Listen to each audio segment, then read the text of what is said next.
பாரத் நேயர்களுக்கு அன்பு வணக்கம். பாஜகவிலிருந்து வெளியேறுகிற அண்ணாமலை தனி கட்சி துவங்குகிறார். இது மாதிரி பரபரப்பான தலைப்புகள் தம்ப்நெயில்கள் போட்டு சமூக வலைதளத்தில் மட்டும் இல்லாமல் முன்னணி சேனல்கள்லையும் பெரிய ஒரு விவாதம் தமிழக அரசியலில் கிளம்பியிருக்குது. இதையெல்லாம் பார்த்து தமிழக பாஜக தொண்டர்கள் மட்டும் இல்லாமல் அதிகப்படியான இருக்கிற பெருவாரியான அண்ணாமலை ஆதரவாளர்கள், அவருடைய ரசிகர்கள், இவங்க எல்லாமே பெரிய அதிருப்தியில் இருக்கிறாங்க, ஒரு குழப்பத்தில் இருக்கிறாங்க. தமிழக பாஜக மேலேயே ஒரு அதிருப்தி, வெறுப்போடு தான் இருக்கிறாங்கன்ட்டு வெளிப்படையாக நம்ம சொல்ல வேண்டியது. ஏன்னு கேட்டால், சமீபத்தில் திண்டுக்கல்லில் நடைபெற்ற பூத் கமிட்டி பொறுப்பாளர்கள் கூட்டம், கிட்டத்தட்ட ஆயிரக்கணக்கில் பாஜகவினுடைய பூத் கமிட்டி பொறுப்பாளர்கள், மாநில மாவட்ட தேசிய நிர்வாகிகள் அதில் கலந்துக்கிட்டாங்க. பட் இருந்தாலுமே எந்த ஒரு பெரிய ஊடகத்துலேயும் அது ஒரு பெரிய பேசு பொருளாக அமையலை. ஆனால் இதுக்கு முன்னாடி முதலாக மதுரையில் நடைபெற்ற அந்த கூட்டத்தில் அமித்ஷா வந்திருந்தார். அந்த கூட்டத்தில் அண்ணாமலை கலந்துக்கிட்டார். இது எல்லா முன்னணி ஊடகங்களையும் ஒரு பெரிய டாக்காக இருந்துச்சு, பேசு பொருளாக இருந்துச்சு. அண்ணாமலையுடைய பேச்சு குறிப்பிடத்தக்க விதத்தில் அதில் அமைஞ்சிருந்துச்சு. ஆனால் தற்பொழுது சென்னையில் நடந்த கூட்டமாகட்டும், திண்டுக்கல்லில் நடந்த கூட்டமாகட்டும், இதில் அண்ணாமலை இடம்பெறலை. அதனால் இந்த ஊடகங்கள் அண்ணாமலை தனி கட்சி ஆரம்பிக்கிறாருன்னு சொல்லி செய்தி போட்டுட்டு இருக்கிறது, பரப்பிட்டு இருக்கிற செய்திகள் இது உண்மையாக இருக்குமோ அப்படிங்கிற எண்ணம் பாஜக தொண்டர்கள் மத்தியில் இருக்குது. ஆனால் உண்மை என்ன அப்படிங்கிறது குறித்து தான் இந்த பதிவு. முதல் விஷயமாக பாஜகவினுடைய கட்டமைப்பு, அதாவது முதல்ல கிளை கமிட்டிகளுக்கு நிர்வாகிகள் தேர்ந்தெடுப்பாங்க. அதாவது அந்த கிளை கமிட்டிகளுடைய நிர்வாகிகளுடைய பொறுப்பு காலம் முடிந்த உடனே, பொறுப்பு காலம்ங்கிறது 3 ஆண்டுகள், ஒருத்தர் 2 தடவை தலைவராக இருக்கலாம். இதாவது அடிப்படை விதி.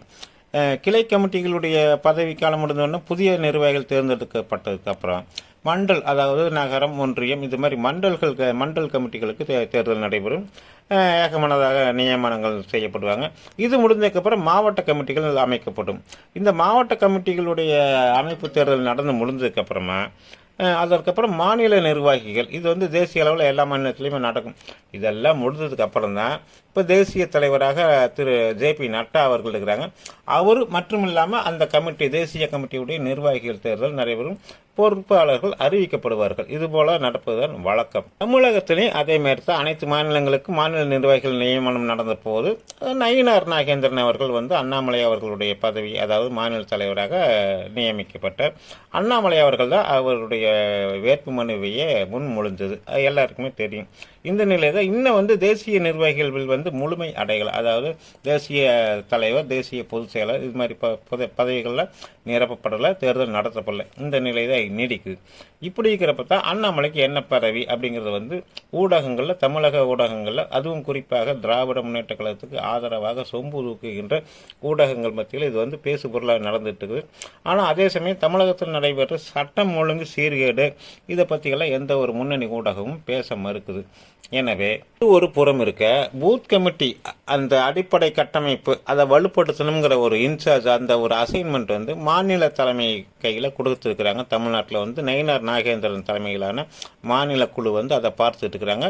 அது தொடர்பாகத்தான் சென்னை, மதுரை, திண்டுக்கல் போன்ற இடங்களில் நடைபெற்ற கூட்டங்களில் பெருவாரியான ஆயிரக்கணக்கான பூத் கமிட்டி பொறுப்பாளர்கள் பங்கேற்றுட்டு இருக்கிறாங்க. இதை மிக முக்கியமாக சொல்ல போனோம்னா, தேசிய அளவில் அமைச்சராக இருக்கிற, கேபினட் அமைச்சராக இருக்கிற திருமதி நிர்மலா சீதாராமன் அவர்கள் நேரடியாக இந்த விஷயங்களில் எப்படி களப்பணிகள் நடந்துட்டு இருக்குதுங்கிறத ஆய்வு செஞ்சுட்டு இருக்கிறாங்க.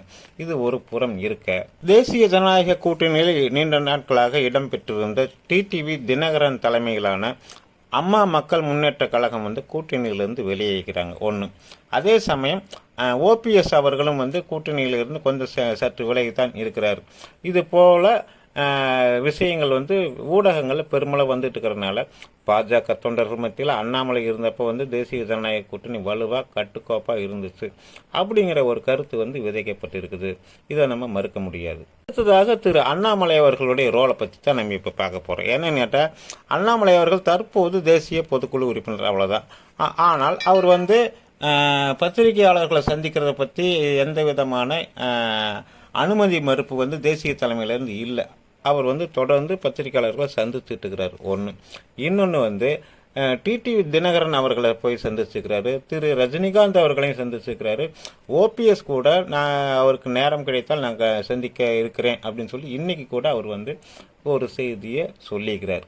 மாநில அளவிலேயோ தேசிய அளவிலேயோ எந்தவித பெரிய வெயிட்டான ஒரு பொறுப்பும் இல்லாத அண்ணாமலை அவர்களுக்கு இந்த விஷயங்களெல்லாம் எப்படி செய்ய முடியுது, யார் அனுமதி கொடுத்தது அப்படிங்கிறத கொஞ்சம் யோசித்தோம்னா, ஊடகங்கள் மத்தியில் சொல்லப்பட்டு இருக்கிற செய்தி கட்சியை விட்டு வெளியேறுகிறார், தனி கட்சி துவங்குகிறார், இது போன்ற செய்திகள் வந்து உண்மை அல்லங்கிறது நமக்கு தெரியும். ஏன்னு கேட்டால், திரு BL சந்தோஷ் அவர்கள் வந்து சென்னையில் நடைபெற்ற பூத் கமிட்டி ஆலோசனை கூட்டத்துக்கு வந்தப்போ திரு அண்ணாமலை அவர்கள் டெங்கு காய்ச்சலில் பாதிக்கப்பட்டிருந்தார். அவரை போய் நேராக சந்திச்சார். ஒரு சிறு அமர்வில் மட்டும் வந்து கலந்துக்குங்கன்னு சொல்லி அவர் வலியுறுத்தினார். அதற்கப்புறமா அண்ணாமலை அவர்கள் அந்த கூட்டத்தில் கலந்துக்கிட்டார். ஆனால் எந்த பொறுப்புமே பெரிய அளவில் இல்லாத திரு அண்ணாமலை அவர்கள் கூட்டணி கட்சியிலேருந்து வெளியேறின ஒரு தலைவரை போய் பார்க்க முடியும். அதே சமயம் இன்னொரு தலைவர் OPS அவர்களை நான் வந்து அவருடைய சுற்றுப்பயணங்கள் முடிந்து அவர் ஓய்வாக இருக்கிறப்ப நான் போய் சந்திப்பேன். இது மாதிரி கருத்துக்கள்லாம் வந்து பொது வெளியில் ஊடகங்களை சொல்கிறது அப்படின்னு சொன்னால், மேலிடத்துடைய கட்சியினுடைய முக்கிய பிரமுகர்களாக இருக்கிற திரு BL சந்தோஷ், திரு அமித்ஷா அவர்கள், JP நட்டா அவர்கள், இவர்களுடைய அனுமதி இல்லாமல் இந்த காரியங்களை அவர் செய்ய முடியாது. அவர் மட்டுமல்ல, யாருமே வந்து தேசிய பொறுப்பில் இருக்கிற தலைவர்களுடைய ஒப்புதல் இல்லாமல் இந்த விஷயங்களை செய்ய முடியாதுங்கிறது தான் 100% உண்மை. எனவே JP நட்டாவில் இருந்து அமித்ஷா வரைக்கும் வந்து அவர்களுடைய ஆலோசனைப்படித்தான், அவர்கள் கூறியிருக்கிற அசைன்மெண்ட் படிதான் திரு அண்ணாமலையுடைய நகர்வுகள் இருக்கிறதாக நாம் பார்க்கிறோம்.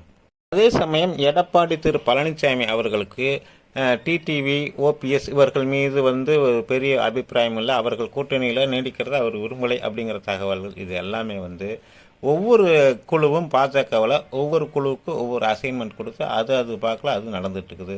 ஸோ கூட்டணியை பொறுத்த வரைக்கும் இறுதி முடிவு திரு அண்ணாமலை அவர்கள் கையில் இருக்கிறதாகத்தான், அவர்கள் கையில் ஒப்படைக்கப்பட்டிருப்பதாகத்தான் நம்ம கணிக்க முடியுது. அது மட்டும் இல்லாமல் திரு ரஜினிகாந்துடைய இன்றைய பேட்டியின் போது அவர் சொன்ன முக்கியமான விஷயம் என்னென்னா, சூப்பர் ஸ்டார் ரஜினிகாந்தை நான் அடிக்கடி பார்ப்பேன் அப்படின்னு சொல்லியிருக்கிறார். ஸோ எதிர்வரும் தேர்தலில் ரஜினிகாந்தை கூட களமிறக்கலாம், அதாவது களமிறக்கலாம் மீன்ஸ் ஒருவேளை ஆதரவாக பிரச்சாரத்திற்கு அழைக்கலாம், இது போன்ற விஷயங்கள் நடப்பதற்கும் வாய்ப்பு உண்டு.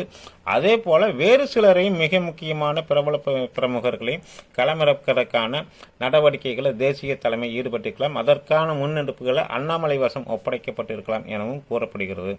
எனவே ஒரு தேர்தலில் ஒரே 1% வாக்குகள் பெற்றிருந்த திரிபுரா மாநில பாஜக அடுத்த தேர்தலில் அபரிமிதமான வெற்றிகளை குவித்து ஆளுங்கட்சியாக மாறியது அமித்ஷாவுடைய தேர்தல் வியூகம்.